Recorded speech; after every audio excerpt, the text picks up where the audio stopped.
Okay, another episode of the Superficial Spirit, blessing the planet with our presence and our audio and our wonderfulness. Peter Breeze here with Jessica and Derek. How are you? Hello. Blessed be. Blessed be. Thank you so much for hopping on a little early for accommodating family schedules. I know it's a lot earlier for y'all, but I appreciate it. You answered the text, so you're obviously awake. Like, hello. I just want to roll out of bed on a Sunday slowly, have my coffee, and play video games. Before you hop on and we all argue about superficial spirit things. Speaking of which, right before we started recording, we were talking about how we share exchanges of topics in like through text or on Instagram, mostly text now. And we try and save our conversations for the show, but sometimes like the moment compels you and you start going on. And I was reminded of when yeah, I can't help myself. The spirit calls him. It overtakes his body. I'm so much better at communicating via written stuff anyway, and it's my job and it's how I've expressed myself the majority of my life. So it's just really difficult for me to save it. I was thinking of when we first started talking, Derek, like when you would message me after each episode. Well, not every episode, I guess, the episodes that spoke to you. And one of the topics was, can anything be spiritual? And right before we just pressed record, you were like, yeah, that conversation was a little prickly for me because you felt like I was saying anything can be spiritual, even murder, right? You literally did say that. And I remember, I mean, if it's like a ritual, Yeah. Here we go. The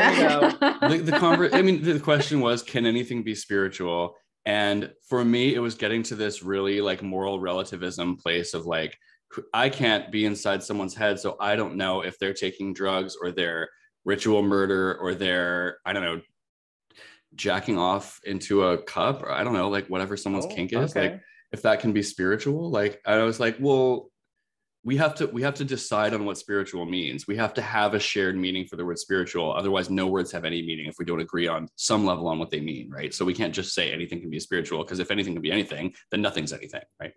Yeah, I very much remember that conversation. And you come from it as like a very analytical, this has to mean something, and then this has to mean something. And I've been more, like whatever you feel is real and whatever you interpret as spirituality is spirituality. And this conversation was sparked by Odin the Seer, who was on, and he was the one who said anything can be spiritual, even violence.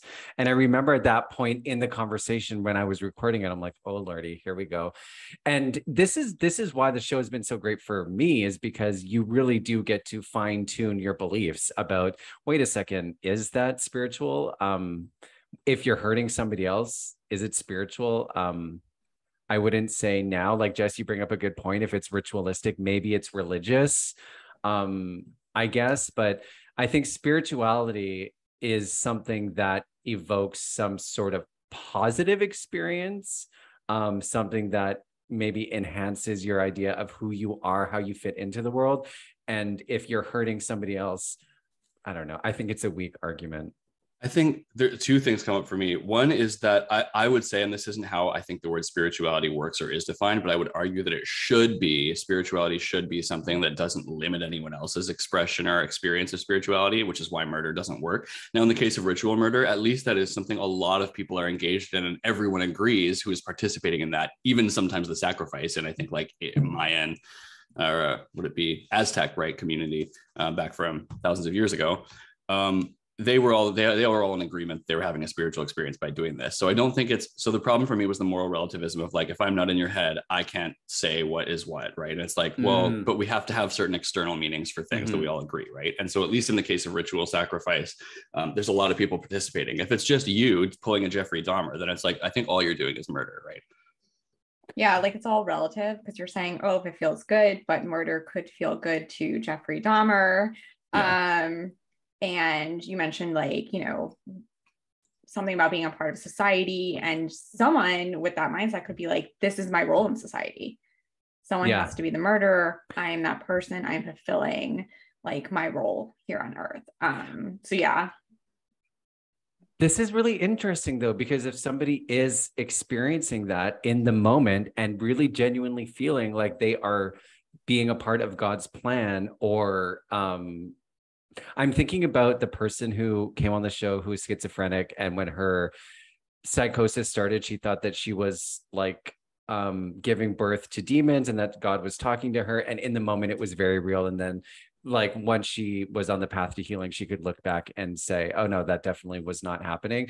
But in the moment, the person experiencing something that they without a doubt believe is spiritual is an interesting idea, because everybody from the outside is like, wait, no, you're hurting people, or right, no, you're like delusional, what you're talking about isn't actually happening in real life.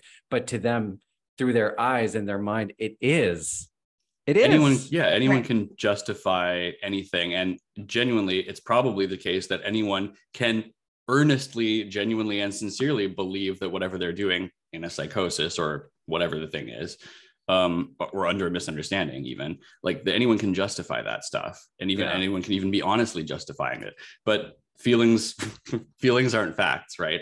And it's not actually true. It's not the case that just because you feel it, it's real. You learn this in therapy.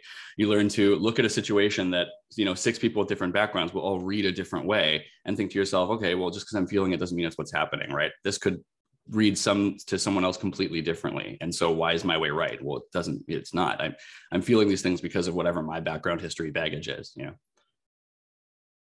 It's, oh my God, this kind of goes into one of the things I wanted to talk about today, which is like experiencing people as they are and not just through the lens of what you have gone through with them. Like feelings aren't facts, perfect springboard, because I think this happens a lot with family, at least it does for me, where you have experienced a person who's been in your life for so many years and in so many similar ways that it's really hard to see them as who they actually are in the world, and not just through the lens of the things they've done to you, good or bad. Like you could put a family member on a pedestal as being a hero and somebody who's always helped you. Similar, if somebody has hurt you a lot, you could just constantly create them as this antagonistic force in your mind. And then when you're around them, which just has happened to me recently, I'm like, damn, I really have built this person up to be a lot worse than what they are. And you forget that they can be full people outside of your own pain and hurt. But how do you separate that when it's somebody in your family? Because I think family can hurt you more than anybody else, right? You're vulnerable to them, especially when you're growing up. So I wanted to put that to you both. Like, do you have any strategies, or have you encountered this where somebody exists in your mind as like an embodiment of your pain or pleasure, and not, and then you have an experience where you're around them and you're seeing them, oh wait, they are not that person, but I can't help but feel like they are. You know what I mean?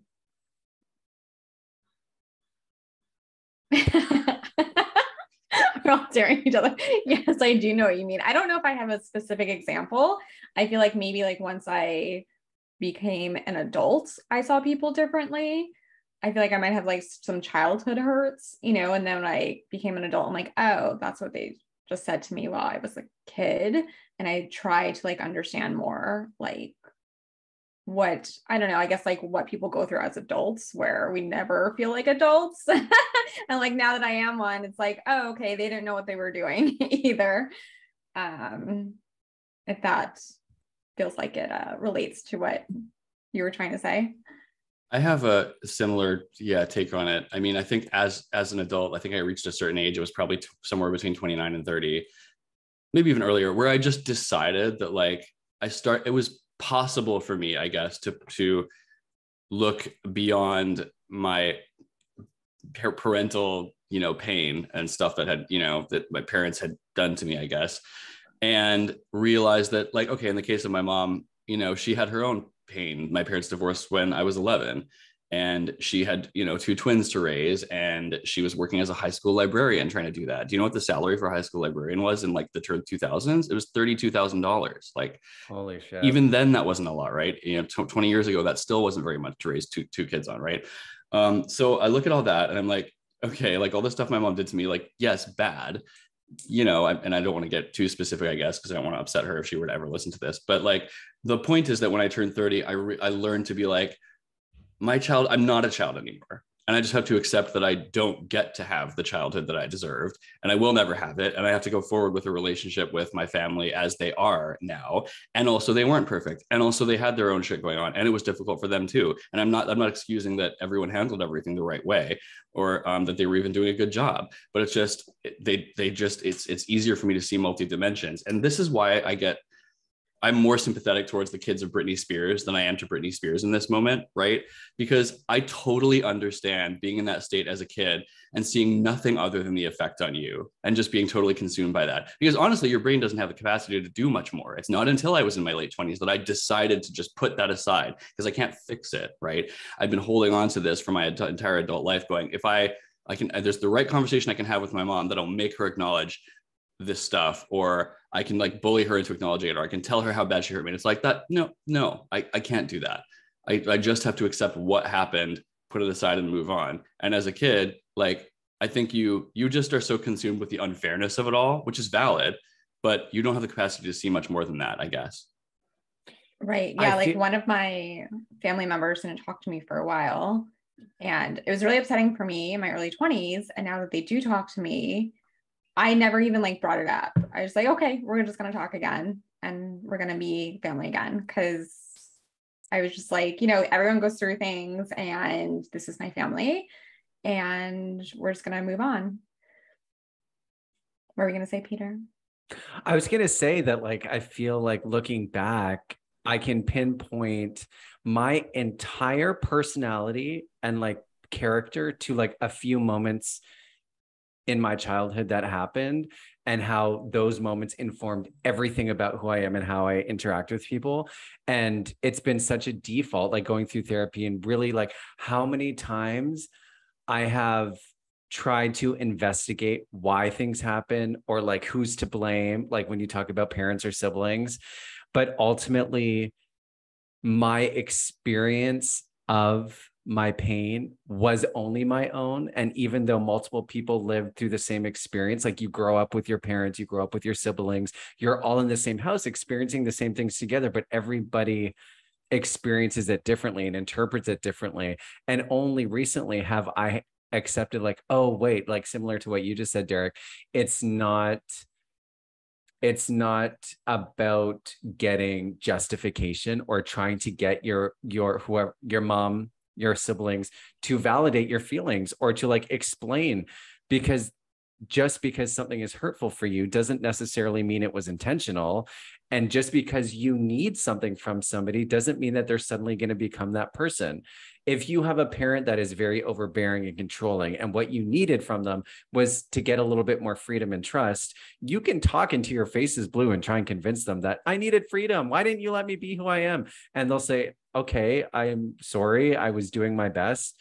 And there is never going to be a conclusion. And, I was thinking about this in the last couple of days, how it really is on me if I'm experiencing uncomfortable feelings and thoughts over and over and over again about certain people or situations in my life, to shift my focus and like be mindful. Okay, this person is triggering the fuck out of me, and I feel like they are not a good person or whatever, or that I'm in danger, or that they're judging me, but that's not necessarily true. And it's really fucking crazy to move into that space. Like, facts aren't feelings. It's easy to say that to somebody else, but then when you're having intense emotions and you're like, oh my God, you're like getting to the fucking crazy place, you're like, wait a second, this is not real. Like, it's a real sensation, it's a real emotion, but subjectively it's not real.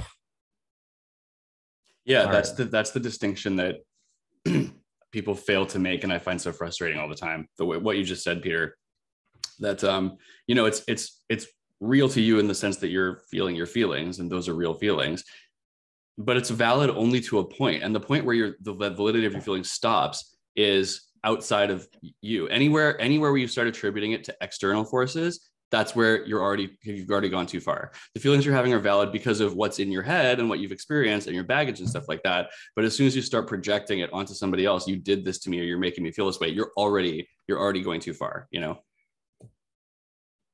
How do you then, is it possible, do you think, to have relationships with people that have been the biggest triggers in your life to then, okay, see them as regular people. They are not my pain. You know, maybe there's something outside of this, but is it worth it to constantly challenge that narrative in your mind about who this person is and try and build something brand new? Or do you just say, you know, I accept that I have those feelings and I also accept that you're not that person, but it takes too much mental work and emotional work to try and have a regular relationship. So I'm just going to, you know, accept it, but also keep you at a distance. Yeah, I would do the distance thing, because then you're just trying to like force the relationship, or, you know, you already know who that person is, you know, but if they have to be in your life, you know, it's just like do the pleasantries and be around them, but you don't have to force yourself to like have a bigger relationship with them. And I feel like I'm like known for like cutting off people. Like I'm just like, bye. Not like family, but when I feel like a friend isn't living up to my friend expectations, I'm like, and now I barely have any friends. So we see how this cycle's going now. Yeah, it's going great. I'm a fortress. I'm a fortress. I would agree. Yeah. I mean, there's recognizing that no one can really make you feel something, but then also recognizing that you have to hold your boundaries. So like, that doesn't mean pursue a relationship that makes that where you are feeling bad about things, right? It's like, you still have to recognize your boundaries. You can't necessarily accuse people of making you feel the bad feeling, but you can say, because I have this bad feeling all the time and I can't really get anything else out of this relationship, I just can't have this relationship, right? And that can be as much about your own baggage and not putting it on them as it is maybe about that. Like either way is fine. You just have to hold your boundaries. If you're not comfortable, you don't have to be in that. Doesn't mean it's their fault, but it just is what you need, right? And I think part of getting older is being more selective with who, like you can see things clearer. I know where this is going to go, and I'd rather just not engage than have. I was talking to somebody, a coworker who is recently left and then came back, and they were like, so what do you do for fun? I'm like, I read, I have a podcast, I write, I walk my dog, and I go to the gym, and I stay at home. And they're like, wow, like, you know, just I'm not very social. I have a small group of friends, but explaining that in my 20s, I had a very big social network and I was out all the time. And now I have like, literally, I can count on my hand the people that I feel super close to. And you two would be included in that, I would say, even though we don't physically see each other, I do feel like my circle has gotten so small, and I have to really battle that internally of like, wait, should I be going out more? Should I have more friends? Should I like try and like engage in more people? But I do feel fulfilled in a smaller circle, but a higher quality of relationship. You know, plus I hang out with Evan every day, so I don't feel like that's missing. I'm not like, oh, I'm lonely. Or you can have a really small social circle and still feel like you're getting enough human connection, I think, for me personally. But it is a big difference than what it was in my 20s. Sometimes it just takes like one person, you know, you can text about whatever dumb shit you're feeling or thinking, you know? Yeah. All you need is one. Yeah, again, it was a little difficult for me because I moved across country, so it's definitely hard making friends as an adult. But luckily I have a husband that like everyone automatically loves, right? Not me. So, and like I'm not so sure everyone automatically loves me, so I'm like, oh, I get that, like I get these like good yeah, I get his friend circle who are amazing people in my life now. So I got some automatic, like great close friends. The couple friends are good because it's like low pressure, like Evan's friends that he's been with forever that come around that I love, but I don't have to work to maintain the friendship because they're just always going to be there, which is nice. Right. It's like we can enjoy each other's company, but not, because part of making new friends as an adult is, what do you do? If you don't party and you don't go out and drink, like you can go for dinner, but I mean, an hour, a 2-hour dinner once a month is like, how close can you really get with somebody? I know. But and also, sorry, go ahead. No, I was going to say, and I don't want to hang out with people every night like I did in my 20s, where it's like, let's go for dinner, let's go out for drinks, let's go to, like, you're just, your friends become your family and your identity in a way. But then when you move away from that, building new friendships can be challenging because you just don't designate the same amount of time. I'm going to burp. Well, a few years ago, I did meet this wonderful woman down here in Orange County when I was like cat shopping, and we became close and started hanging out. But as I learned about her, she still does party like she's 20, even though she's older than me in her 40s. And that is like not my scene. So, you know, I'm like, it's great that I met this like really amazing person. Like she's so much fun to be around, but I also don't hang out with her anymore because I'm like, we're not into the same stuff. So it's challenging. Like I'll meet great people, but it's like, okay, we're not connecting on like things we like. So then it just kind of fades. But I think especially the partying thing is big. Yeah. But I do think like, I don't know, maybe it's not such a bad thing that like I've had friends throughout my life and it's faded. Maybe that's how it's supposed to really go. I think it is. I've many times felt that I don't want to say outgrew to make it sound like I think I'm so great and other people are they suck and I've left them behind. But in some cases, like, I guess your needs and your desires for your life just change. And if they can't, like, if that's surrounding yourself with them doesn't surround you with like that, and it's not aspirational and then sometimes it's destructive, then you're like, okay, like I know that I've always been very content to walk away from that. In terms of making friends as an adult, I think it's like real hard because I think I think you have to get lucky to find one person who's very social that you really connect with, who will invite you to things and make you meet a bunch of other people. And by the grace of God alone, have I been able to do that in Vancouver since moving back here this month. I just like found one person. I was like, okay, he likes video games and he has a lot of friends and he's going to invite me to all the game nights and I'm going to make this happen. And like, it's just luck that I knew someone like that already I could reconnect with and integrate myself into their social circle, like a little worm. Yeah, that's great. Like a termite. Love it. Speaking of people that we know, I was just on Twitter before we hopped on. And I assume you all know Marjorie Taylor Greene. I've heard of her, yes. Yes. Okay. So I'm scrolling through Twitter and I see this is what she tweeted. The FBI should be raiding places like this, not Mar-a-Lago. So I'm looking down. And it is a retweet of Libs of TikTok, which is a popular TikTok account, I guess. And it says, a stripper performs at an all ages drag show while a kid in the front row attempts to hand the stripper a cash tip. And Derek, I don't think you'll know this person, Jess, but guess who the stripper is? Who? Berlin. Dude, wicked. She fucking made it. Yes. Then. That's sick. I love that for 1.4 million views on this share. And Jess, Berlin is a friend of ours who is a performer, beautiful trans woman who does like her show is very stripper-esque, like tiny, like you're getting the full meal deal. Sometimes I think she gets completely naked on stage. But it's interesting to see Marjorie Taylor Greene. First of all, I don't think they realize who Berlin is or what Berlin does. And also, this is an all ages show. And it kind of leads me to another thing that I want to talk to you about, which is muted. I was just saying, something? And it's not a fucking American. It's not in the US, you dumb bitch. And I know this is what the FBI should rate. Oh, okay, cool. Like, yeah, that's not the right. That's not the right authority, you dumb hoe. It's not even the right country. Berlin was performing. Up here, we love our trans strippers. Yeah.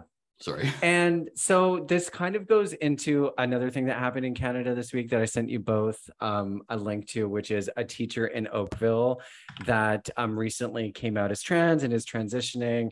And I don't remember her name, but basically she's been making the news across the world for having these gigantic prosthetic breasts that she's been wearing to class. Some of the students have been posting about it. It went viral and it sparked a huge conversation locally and internationally. And watching Berlin strip in this show reminds me of like when you know somebody personally and you know their full journey and you see them in context of who they are and the type of person and what they want to bring to the world, they are not threatening because you're like, no, Berlin is just a performer and she loves doing this. And like, she's the opposite of harmless. But when you see it through the lens of like conservative. She is harmless. What you meant to say is she's the opposite of harmful.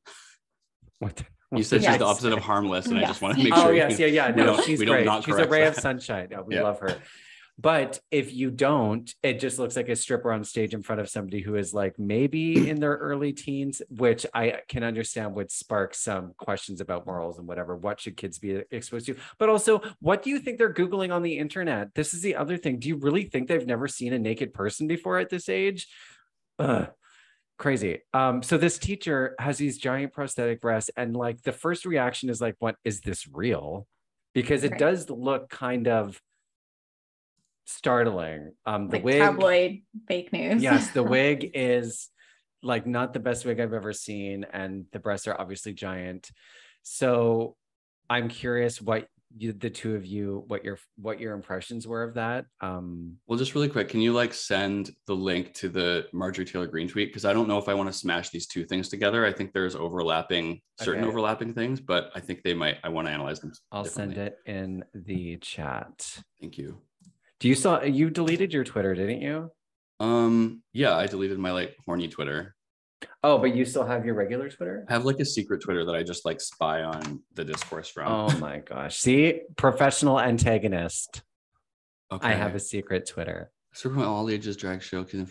Oh my God. You know what? I can Okay. actually share this screen for people who are watching it on I mean, YouTube. she's a scantily clad woman. That's about all that's going on here. So talking about Berlin, that's all that's going on here. And when you said like what she wants to bring to the world, the thing that Berlin's doing, when you say like you know her and you know the context, Berlin is celebrating her ability to like live her womanhood. Do you know what I mean? So Can you see it, that's Jess? cool. Yeah. Okay. So that's a cool thing. And I think that, you know, I think the problem is that not everyone in the audience knows that and knows that she's a trans woman. If they did have that context, I think it would be great for kids to see her, you know, in her full femininity, feeling the full girlfriend experience, as she would say. So that's good, but and there's an argument to be made for the fact that anyone, anywhere, kids all the time can see scantily clad women, right? If you go to the fucking underwear aisle at Sears with your mom to shop for bras, you're going to see nothing more explicit or less explicit than this, right?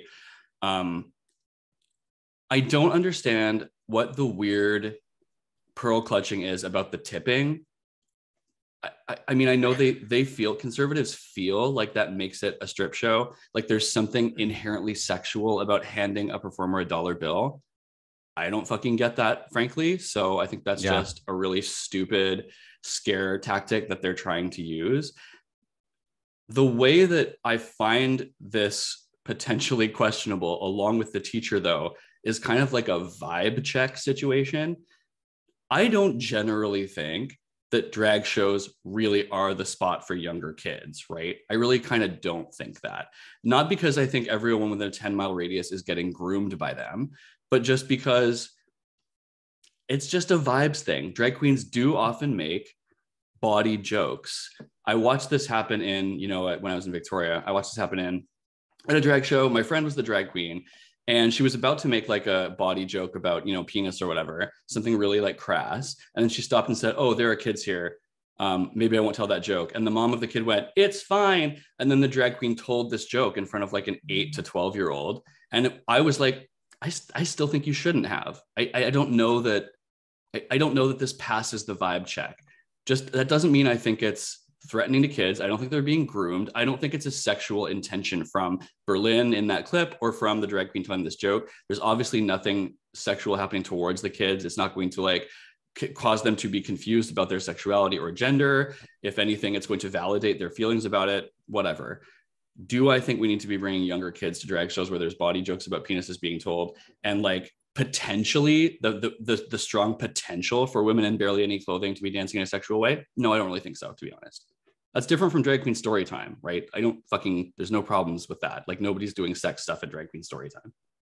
I think that's a part of the conversation that they don't have publicly, is not like, I think it tends to be, are drag queens appropriate for kids or not? But that isn't actually the question. It's, are certain kinds of shows that it's like a comedy show for kids or for adults. Like, I agree with you, Derek, because we have both been around drag queens a lot. And I would like a high percentage of them, I wouldn't necessarily feel comfortable bringing a kid just because it's unpredictable. It doesn't mean it is going to be inappropriate, but it's unpredictable. And you also have to prepare yourself for these jokes. If they do come out, are you going to take the kid aside and talk about what it means? Because you're kind of opening up Pandora's box. But that has nothing to do with drag. It's the type of performances and jokes that they're telling. a lot of drag queens could modify their show. Like I book drag queens, that's my side hustle all the time. And part of the booking process is this an all ages show or not? And then the drag queen can adjust based on that. But I think when they see Berlin performing, they're equating strippers to sex, and there's kids there. So they're like, kids shouldn't, would you hire a stripper for a 13-year-old birthday party? No. Would they be putting tips in G-strings? No. I think universally we could all agree that that's inappropriate. But could you have, a Marilyn Monroe come to a kid's birthday party and sing happy birthday and have the dress and like be voluptuous and super sexy, but it's not about the sex? I think that's the difference. Jess, what do you think about? Yeah, I totally agree, because it just feels like two different things, like transgender shows versus should a kid be in like a strip club like show or atmosphere, which I feel like that's a no. So I completely agree. It depends on what the show is. The context. Because I don't think, kids should be brought to strip clubs or go-go bars. But should they go? Bars. Can they go? That's where Derek works. Do you guys have go-go bars there? No, that's the old me. I'm just kidding. I'm reformed. So I don't think that's like so appropriate. And so I don't know if giving $1 to anyone in a bikini, like young kid, is appropriate. Because that is a nod to a certain type of culture, which is stripper. Well, I don't really agree that it is, because I think the context for tipping. We do it to drag queens too, right? Yeah, no, that's what this is. They're tipping Berlin in that clip is just tipping a drag queen. And this came out of just the origin of drag queens with her hands. Did she just takes it with her hands. Like, she doesn't like open up her fucking little triangle covering her snatch and just like allow him to insert it into the into the bikini. That's not what's happening. So, and tipping it's just because drag performers used to be in the origins of drag and typically now still are poor. And they want your dollar bills because that's how they're going to make rent. Like, and it's not about you're rewarding them for being sexual. It's about a lot of times you're rewarding them for being the most feminine, for doing a flip, whatever the fuck it is, but it's not a sexual exchange typically in the context of that. And like, because conservatives don't know that, are dumb and are dishonest, they're equating this thing to a stripper, to a sexual exchange of some sort, to like purchasing a sexual favor somehow. Which, like, honestly, if you're projecting that onto the kid who's doing that, I feel like that's a you problem. Like, I feel like you're the creep, And did the parents bring the kid there and hand him the $1 and tell him what to do? Well, if this kid has been watching Drag Race or is like a fan of drag shows and watches them online, they may just know that that's what you do to drag queens. Like it is possible this kid is a young queer kid who's obsessed with drag queens and is like fully prepared for this type of show, and it's not going to scar them or affect them in any way. Right. And like high key, that kid looks gay to me. High key, that kid looks gay. I know he's like 8, but like he's like really feeling the fantasy. He's like doing all that. Like that's a gay kid. That is a gay kid whose like parent brought them because he's like a big fan of Drag Race. And that they parent wants to like validate. Yeah, exactly. Like that kid's already gay. He's not being made gay or sexualized by the act of tipping a drag. Like it's stupid. I do think, okay. And then the teacher, I found it really surprising that I didn't read every single article, but they instantly equated the teacher with the large prosthetic boobs to sex. Like they're living out their sexual fantasy in front of the kids. And that's not where my mind went at all. Maybe it's because I'm queer and I know a lot of trans people. So I know that big boobs don't necessarily mean that they're going to, like, I see it separately in my mind, but to the average person, I think, somebody looking like a blow up doll is definitely an equation to sex. Right, because he's trying to make himself look like a sex doll. Like, yeah. So is like, that linked not many people naturally are like that size body type with like those huge breasts, So my mind went directly to, okay, I can't picture myself, if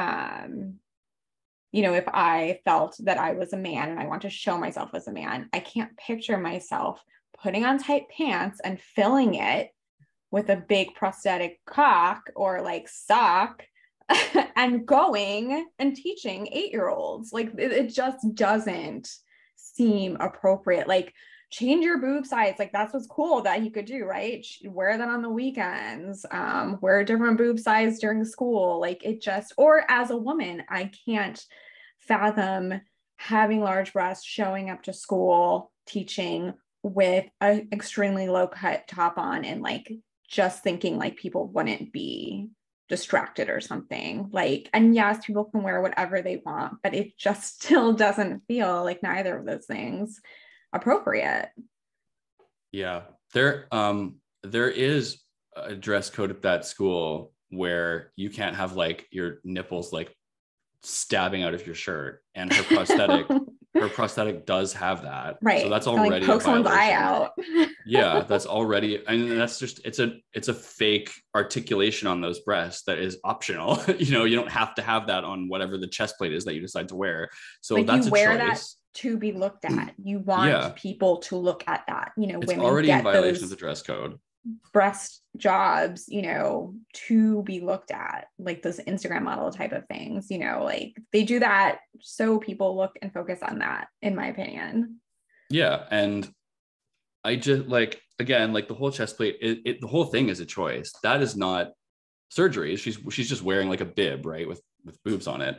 So people want, you know, it's not appropriate. People want, I think, to make this about, they want to distract, I think, from the like fairly intuitive, like moral, like knowledge I think we all should probably share, that this is inappropriate and weird to do around kids. They would want to distract from that by saying like, you can't body shame someone. Okay, well, this isn't really her body.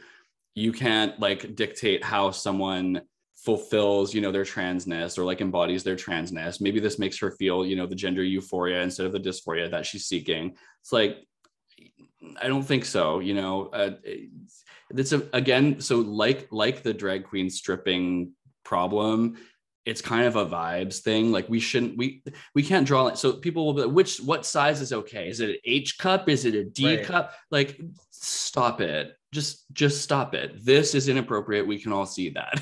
You know, we can all see that this is weird and a choice, and not the only way that this woman can like embody her femininity. No one is like arguing. Well, I mean, some dumb conservative parents, I think, are arguing that maybe she's not really a woman, and everyone within a 10-mile radius of her is just automatically groomed whenever she's around. But that's obviously not the case, right? But like, we need to be separating like her validity and identity as a trans woman from this like weird, frankly, paraphilic choice she seems to be making. Like, I would say this gets into a fetish realm for me. Right. This gets into like the anime milkies, like, you know, it's very that, like Tucker Carlson said it. And it's funny to me that his mind instantly jumped to like anime porn, because I'm like, you're familiar with that. Interesting. But yeah, wait, but he's actually right. Like, I always thought all anime was porn. And every time and Steve's like, no. And I'm like, no, I hate anime. It's porn. No, but like you said, if you were to like be a trans man, I think we would all agree that putting like an 8-foot sausage in your pants or whatever that's like coiled around your leg that everyone can see, like leading from your crotch, I think we would all agree this is getting weird and fetishy, and it's not something we should be doing around kids. But we wouldn't start quibbling over, well, is 6 inches okay? Is 12? Like, stop it. Just don't do that. I think that is the interesting piece of information, because if somebody was born naturally with gigantic breasts, which does happen, would the same conversation be happening?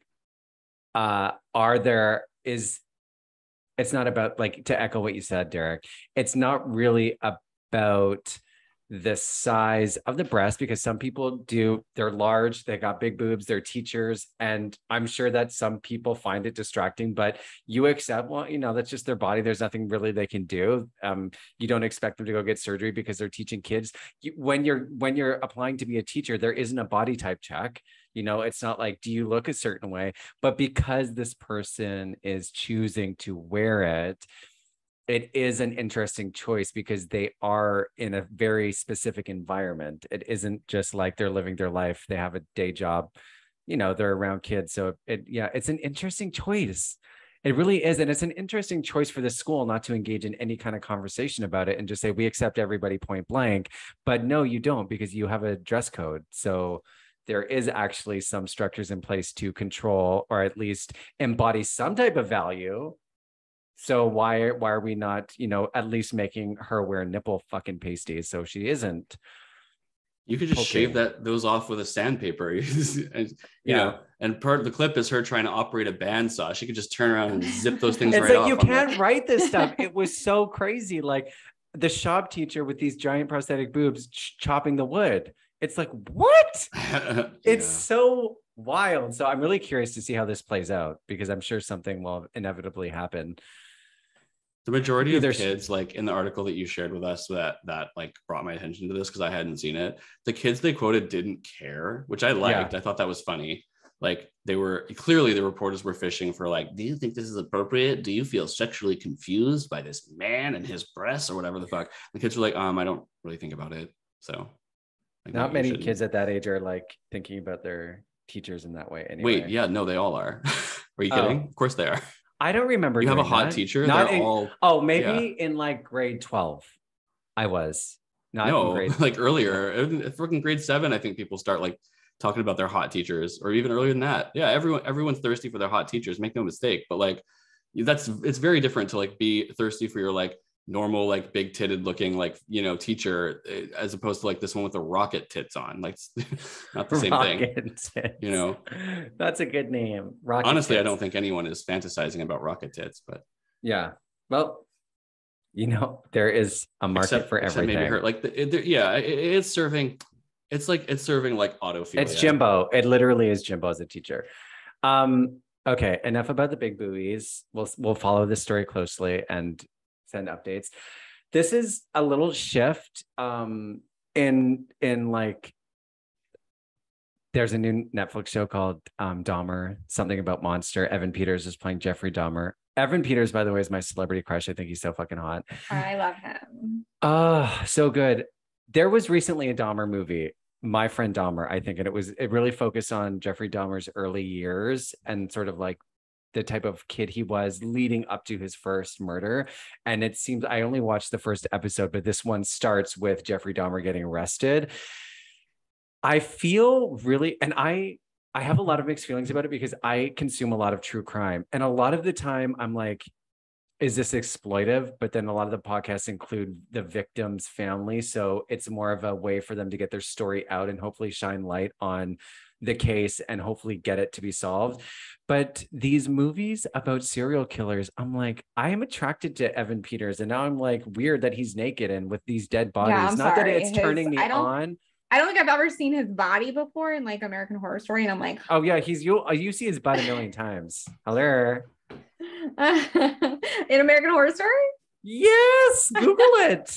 I don't know, but when he's playing Jeffrey Dahmer, he's all like wet and like shirt off all the time. And I'm like, wait, he's a serial killer now. I know. But this is like, how many times do we need to hear stories about serial killers? Like, it is an interesting idea. Like, are we glorifying this character by constantly making content about him? And what is the line between informing the public that these people are out there? It is so fucking rare that these people are like, the Jeffrey Dahmer story is so incredible. And I don't mean good, but it's just so unbelievable. It's not something that happens all the time. So what is the line between like, let's inform the public about psychopaths and serial killers. So if by chance, and it's a very low chance, you encounter this type of behavior or this type of personality, you're able to identify it, maybe tell the police. And let's make a million movies about Jeffrey Dahmer, and it's salacious and sensationalized the murder, and it's not really about the victims. It's about, isn't he so crazy? Isn't he so wild? Like, he's so psychopathic. It's so dark. Like, he had a head in his fridge. Why do we need to keep telling this story, even though I'm going to watch the entire thing? Why? What is it problematic to be retelling these serial killer stories over and over and over again? Yeah, it is a little hard for me to watch because I'm like, I don't exactly want to watch this, but I guess tiny spoiler, like the first episode was the story of like him getting caught. So I was like, to my husband, I don't know if I can watch this. And then it was kind of a relief where the first guy got away and that's how he got caught. So we continued. Have you watched it, Derek? I watched the first episode yesterday. I thought it was good. Okay, I'm back. I thought the I first need some I watched Jessica just asked me, have I seen it? I watched the first episode yesterday. I thought it was a good episode of TV. I started to watch the second and I kind of disengaged. I don't think I have any interest in continuing it, to be honest. I really don't care about this story. And I think that Ryan Murphy makes bad TV. Oh, but it's so campy. His shows are so campy. Yeah, I don't think that's appropriate for Dahmer. Yeah, totally. Jess, you asked if I think if serial killers still exist. I think they do, but it's a lot harder to get away with it because there's so many ways, like, yeah, forensics Yeah, there's and just like technology. technology, forensics, all that. Yeah. So now it's like we moved on to, unfortunately, something crazier, or like mass shootings and shit like that. Like that's the new there you go. thing to be scared of. Where I don't think there's too many unpredictable serial killers out there anymore.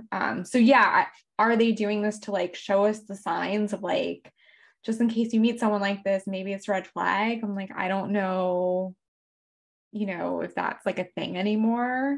Yeah. But as I was watching this, I was like, oh God, like, what if my kid is a psycho? Totally. But it does seem like his dad almost like groomed him, but not groomed him, but like taught him some stuff that enhanced, and they're making his mother out to have some mental problems. So those two things combined, quote, made him who he was. But that's the only thing I was thinking of. Like, oh God, like if I have a kid and he starts dissecting things, what do I do? Yeah. I mean, but this is the thing, like doctors, like people are fascinated by the human body and become surgeons.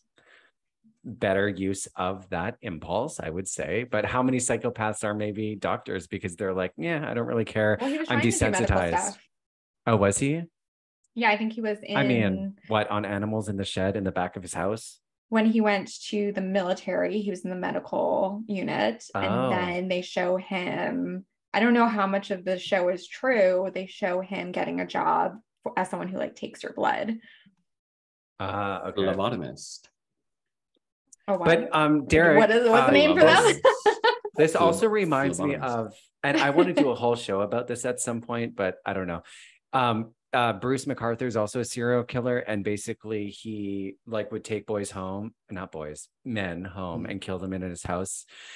And how vulnerable people are when they meet people on apps and just go home with them, and they have fetishes about getting tied up, and violence is really scares me. Like, I'm just like, it's so scary to think that people would just go for a hookup and then get killed and nobody would know. Like I don't know, freaks me out. Well, I think because of him too, we also know, like, watch your drink being made, take your drink with you, because he was just drugging everyone in his drinks. Yeah. Sorry, Derek, go on.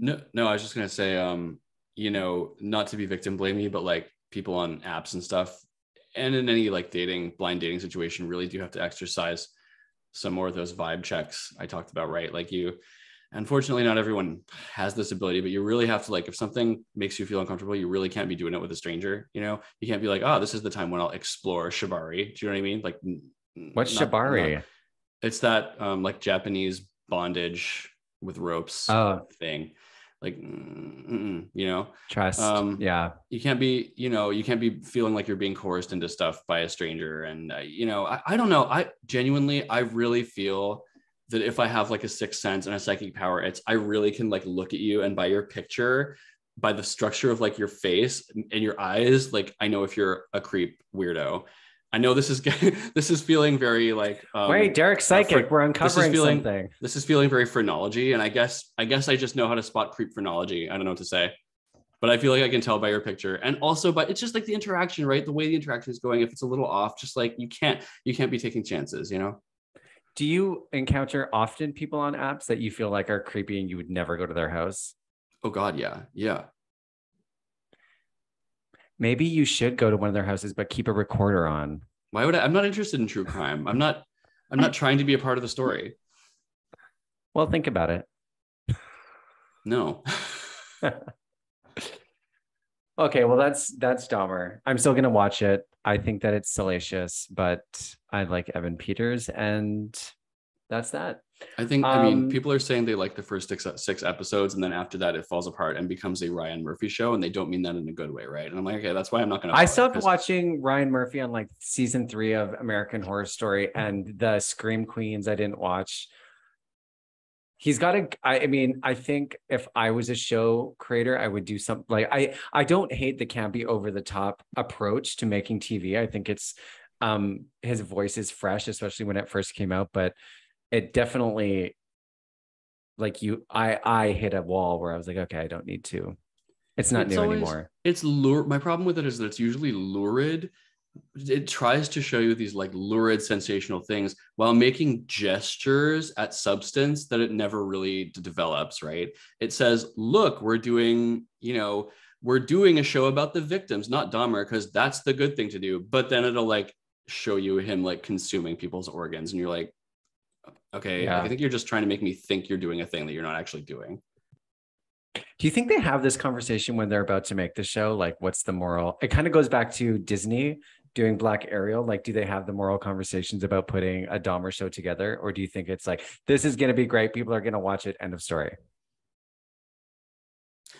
I think that I don't think they're like Ryan Murphy joint. I certainly is not the type of like conceived and contrived to within an inch of its life product that any Disney one is. I think there's a bit more artist, like he probably has a little bit more creative freedom there and the people he's working with. And clearly he's comfortable letting someone like Janet Mock, right, direct episodes or write episodes. And he's letting these people's voices come through in a way. So that's great. But I don't think it's as contrived and as oversteered or whatever as any Disney product. But I think they probably had a conversation about like, what is the responsible way to like do this story? And then they gestured at that and did a little bit of that. And then later they just did what, it up. Yeah. Okay. This was something I hadn't heard of when you both texted me this week. Derek, I think you brought it up. Adam Levine is in hot water this week for his text. Okay, you tell me if I get this right. He's a few people have come out saying that he's sending inappropriate texts to them. I saw a few of them. I know that he was liking and hearting and commenting on one model's booty pics or booty stories. And also something about wanting to name his child after his mistress. So there's a lot of conversation about what's appropriate and what isn't, I guess, when it comes to DMs when you're in a relationship. And my first reaction before I even read it was like, oh, this happens all the time. Like, I feel like Instagram is such a thirst trappy place that I would be surprised if Evan didn't comment on people's things, and it wouldn't necessarily bother me, especially if it's a profile where somebody is fucking naked and that's what they're doing. That's what they're selling. That's kind of the point of following those profiles. So what did y'all think about that? Well, you and Evan aren't like Adam Levine, right? So, so someone that's like that famous, like, should you just go around doing that while you're married and trying to have babies? You know what I mean? So you're just like putting yourself out there for these people that you barely know to put that out for everyone to see. Like, hey, look, Adam's hitting me up. Like, why do they just quote trust these women to like not say anything? And then especially if the woman feels burned, we don't know like all the conversations. So if he was leading her on, like, no, I don't think all women should just be like, straight men are just like, this is just what they do. Like, no, like if he's leading her on in text to make it seem like him and his wife are like soon to be separated or something, and then all of a sudden she's pregnant and he's in a great relationship and she feels lied to, then you're feeling that super burn. And so she's probably like, all right, I'm going to tell the world because, you know, you led me on, you burned me, and now I think you're a dick and you're being a dick to your wife. I think the controversy here is if they were actually in a relationship or if it was just like over DMs. And I think there's even more controversy because I don't know how true this is, looking at Perez Hilton, like a small clip of him. And he's like, oh, somebody in her party messaged me. And she's wondering, what type of tabloid or, I don't know, news reel will pay her to speak. So on one hand, it does look like she's trying to get monies, if that's true. But on the other, I don't think we should just let straight men just let them slide and oh, they can talk to women, any women, however they want. And we just have to give them a pass because that's what they do. That's what they do. Derek? Well, yeah, I mean, I think I agree with everything you said almost anyway. Yeah, I mean, it sure does look the way that this woman, I guess Sumner Stroh or something is her name. It looks like the way she's handling, honestly, is for clout. And just because 99% of the time that women are making accusations along the lines of Me Too and using that language, it's the type of thing they would never fake and lie about, doesn't mean that this person isn't doing it for clout and doing it in a way that does seem designed to bring attention to her. And it sounds like if she's asking for money, which I didn't know, that sounds like, a opportunistic thing. So the distinction for me between like a situation where abuse happened, like what seems like Armie Hammer was doing to women, and this is that there's no fucking abuse here except maybe towards his wife, right? So this woman, Sumner or whatever, leaking this stuff publicly it's not doing a public service for anyone except maybe for his wife, in which case she should have DM'd the wife. Do you know what I mean? So just because he's a public figure doesn't mean that his bad behavior should be on blast like that, unless it's in the public interest or it's a matter of like a great hypocrisy and he's someone who has power and is using that power. Like you think about a gay conservative legislator who legislates against gay rights, right? That's a hypocrisy that should be made public, right? If they're engaging fucking gay hookers or something behind the scenes, it's a public service to make that known. It's not a public service to say Adam Levine is kind of a cringy weirdo who sends flirty sex and has a pregnant wife while doing it. Not a public service. It's embarrassing. It's bad. Should he be doing that stuff? You're right, Jess, that it's just dumb for him to do that. It's absolutely just a dumb idea. So that's the responsibility he bears. He is a famous person who should know that anything he leaks could be very harmful to his status, right? At the same time, I don't think that this girl should have been doing that. I don't think she should have been leaking his private DMs. I think she probably should have handled it privately and talked to his wife if she wanted to do anyone a service. But there's no public service except to embarrass Adam Levine over his, I wouldn't say harmless, but mostly harmless flirty sex that are just cringy and embarrassing. Yeah, he has a wife. Does that harm her? Yeah, it harms his family. Again, that's why you keep it in the family. I think people are allowed to do bad things or dumb, cringy things or embarrassing things. And just because of their public status, it shouldn't necessarily mean that they are exposed to the world for being cringy and awkward and bad and doing a bad thing, right? I think we all do bad things we wouldn't want exposed for no particular reason, right? If we were doing an abusive thing, that's a different story. Yeah, that should be exposed. But she's not helping anyone to avoid getting victimized by Adam Levine here. No one's being victimized by him. The argument that she wants to make about he's very famous and he has this status and power and this power differential and I was new to LA and vulnerable, I don't buy that at all. She has responsibility in this situation. I'm not laying it all on her. I'm not saying Adam Levine is blameless in this situation. He did a bad thing, but she wasn't being victimized. She did participate. She did send those 30 texts, and it's not clear at all. And she hasn't made it clear that there was a physical relationship. So anyway, to the point of like, is this just a thing men do? Yeah, honestly, it is just a thing men do. I'm not making a boys will be boys argument here. I'm not saying we should let them do it. I'm not saying we should give them a pass, but I do think it is something women should think about in a relationship with men. I think they should think about what is the level of harm that's being done if he likes the pictures, if he sends flirty DMs and never acts on it. Do I trust him never to act on it? What is the harm that I'm comfortable with not knowing what I don't know? What, if I don't know he's doing this, does it hurt me?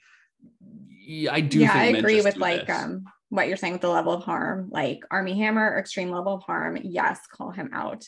I just watched another documentary on that Hillsong Church. I think it was on Discovery Plus. I think there's multiple documentaries on that. The church leader in their like New York division.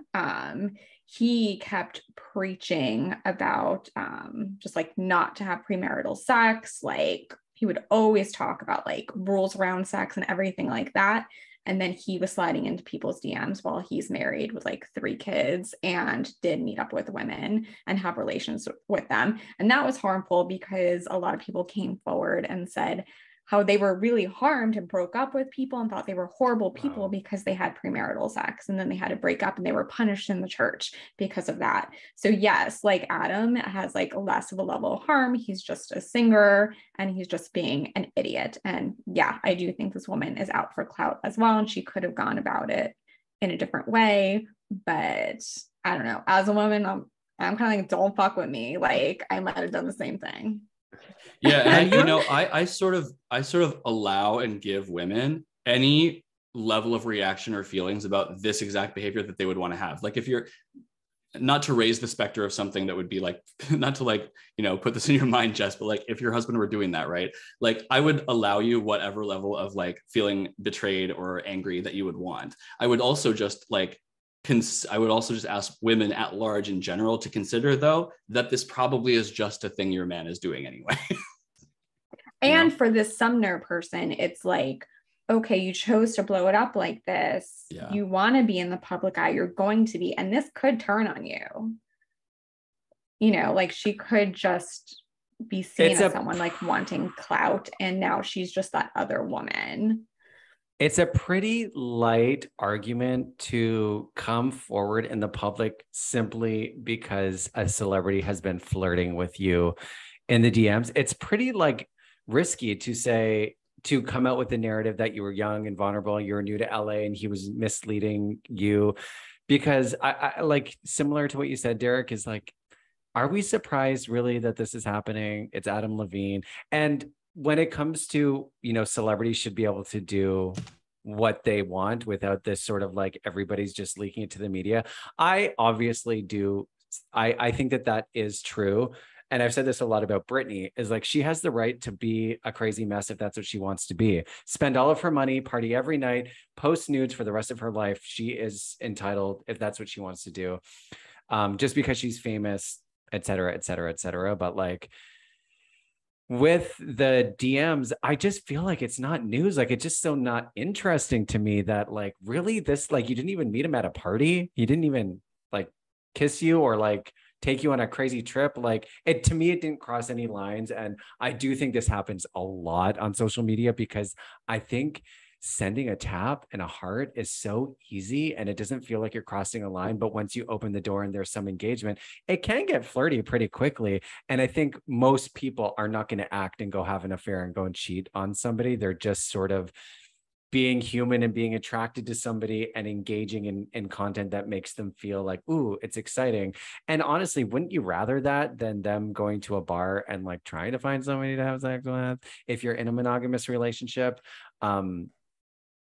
And then again, the conversation of what your personal dynamic is and is not, and what is appropriate for a relationship. Maybe has Adam Levine's wife said anything? Do we know? I don't think so. Maybe she doesn't give a fuck. Maybe they're in an open relationship. Like, did anybody think about that? Maybe she's like, oh God, he can go do whatever he wants. It's like, yeah, they may out be. of all of the things that a rock star husband could do, that is very low on the problematic list historically. Honestly, yeah, you're right. We don't know the dynamic of the relationship. We know that someone supposedly who's like close to her has said she's very upset, but she could be very upset that it went public, or that maybe he wasn't honest with her about that he was doing this, but maybe he's allowed to do it if he's honest with her. Like, we don't know, Can we go back to emojis? So I know we were texting and y'all said something about the fire emoji, like in stories, how they give you like the 5 in Instagram stories, like you can do the laugh face, the heart, and it just goes to somebody. Yeah. Mm-hmm. When the fire came about, I was doing the fire a lot because that was just like a heart to me. Yeah. And I was doing it to some of like Steve's friends. Then I went to Steve and I'm like, wait, like, I don't want your guy friend who's married to think I'm saying you're hot. I'm doing it like, oh, that's so fire. Like, that's so cool. I love this. I think I sound like an old lady right now. And I'm like, Steve, like, I sent him the fire so much because I thought what he was doing was like awesome. does he think I'm saying he's hot? And then I start freaking out. That's what I would interpret this as personally. So if I send anyone the fire emoji, I'm just like, oh, you're on fire, bitch. Like, I don't that's think what I'm it's saying. Anybody... Yeah. It's interesting, like how I think the fire emoji is pretty, for me, it's like you think something is hot. It doesn't necessarily mean I want to fuck the person, but like if one of Evan's friends was constantly doing the flame to me, I would maybe I was always like, thinking that to his guy friends. is there something? Are you trying to tell me something? I don't really post anything. Like I don't post anything. I don't post sexy content, so I don't think that would happen. Like unless they're like thinking the podcast is turning them on. Like my voice is so soothing. But I don't know. The fire emoji is interesting. I don't know. What do you honestly. think, Derek? Oh, I don't know. I mean, Derek, out of the three Did of I us, get you it get all the most wrong? flames. No, You I don't obviously think get you the most did get it flames. all wrong. I think it can be seen. I mean, it probably depends on the like what the content is that you're firing. You know, if your boy or your husband's friend was like playing with cute dogs and you put like a fire emoji, that probably wouldn't read as this is hot. It would just be like, oh, it's fire. That you're like, maybe you're like fostering these dogs. That's fire. You know, whatever. Like you're doing. Yeah, your I thing. mean that Right, would right, be yeah. the picture. Yeah, something like that. So like that, yeah, it probably depends on the content. If it is something that seems a little bit sexy and I'm getting a fire. So like I'm trying to think, if I were in a relationship and their friend put a fire emoji, I might think to myself, oh, they're saying that's hot, but probably just because they think that'll make me feel good and like they like it. And maybe they also Not think that it's a they're little bit trying to hot, hit on you. but it doesn't mean that that they're trying to like hit Yeah. on me, and it wouldn't make me uncomfortable. The only thing that would make me uncomfortable is if they really did start DMing me being like, I think you're so hot. And I'd be like, is this the thing you should be saying to me because you're his friend? You know, like that would be starting to get weird, but I don't think the emoji does it. But I will say though, that like, if anyone really wants to argue that like just putting a fire emoji or a booty emoji on like hot, sexy pictures is not the same as flirting necessarily, then I would say that's probably a little naive, because like, it literally is like saying, this is hot to me. Like, I think this is hot. So like, you got to be careful probably on the context of what like the content is that you're doing it. Do you, Right. Okay, exactly. So let's say that your partner's good friend is an Instagram influencer model and their thing is swimsuit, and they're like, Derek, similar to the content you used to post, right? If somebody that is close to your partner is posting their body and does look really hot and is there more room for like doing the flirty emojis because that's the content they're putting out there and you're like, get it, girl, like you look fucking fire? But it's not like if you're just posting like your professional headshot, or like, you know, you're walking the dog down the street and they're like fire, fire, fire, fire, fire. You know what I mean? Like if it's supposed to entice and look hot and sexy and that's the point, then more people are gonna put the fire emoji and it not be I'm coming on to you. It's just like I'm acknowledging the sexiness you're putting out into the world, and it's not serious. Honestly, I really don't even read that much into the intentions, because I don't really care what the intention is. If you're giving me a fire emoji, I'm like, cool, like you liked this, you appreciate it, you thought it was hot. Don't care what the connotation, I don't care what that means. I don't care. I don't know. I'm the bad person to ask because I just don't care what other people think. Jess? Yeah, I mean, I don't like if his friend had a full influencer shirt off, kind of like Derek's profile. I would not probably comment on anything because I wouldn't want it to be seen. You wouldn't want to miss it. Yeah. Very different too. Yeah. Stay away from that. Mhm. I just like don't guess at people's intentions. I really need them to make them clear to me if they want me to react in any way, you know? I wish I did that. I'm constantly trying to read people's minds. I really need someone to say like, I would like to have sex with you. And then I'll be like, no, that's not appropriate. Yeah. But if they're just giving me fire emojis, I'm like, okay, like this could be anything. Well, regardless, I'm going to be monitoring and paying attention to the fires and peach emojis I send to the world. Well, peach is a different thing. I'm not sending like eggplants and peaches to people. Like, okay, a peach is different. Jess, please start doing fire. it. Let's do an experiment. Start a sending peach isn't like one of the everyone. options to easily. Oh my gosh. I'm just picturing Jess sending eggplants all day to people. I'm only gonna do it to you guys now. I think that'd be so love it. funny. As a It would be so troll. funny. Yeah, as a troll. Okay, we got to the bottom of our topic list, and I think it's just been an hour. That's great. Wow. Does anybody have anything that they want to add? I'm feeling good. Feeling good, feeling fine. It's God's day. We're living in the light of the Lord, our Father in light. Blessed and highly favored. Blessed and highly favored. I will read another review. It's another 5-star review. So people, if you're listening, you obviously are, leave us reviews and tell us what you think of us. Only nice things, please. This is a 5-star review and it says, love this podcast. Peter is an exceptional interviewer. The conversations are so relevant, hilarious, and so intimate. Nothing held back. And that's why I love it. Highly recommend. Woo! Yeah. Thank you. We're intimate, interactive. Do you read the screen names of the people who left it? You probably should. This is Love and the Actress. Thanks so much, Love and the Actress. We're inspiring a generation of actors and actresses to go out and play serial killers on Netflix. There you go. Or to quit acting and start a podcast. Okay, thanks guys. I'll talk to you next week. Thank you. Thank you.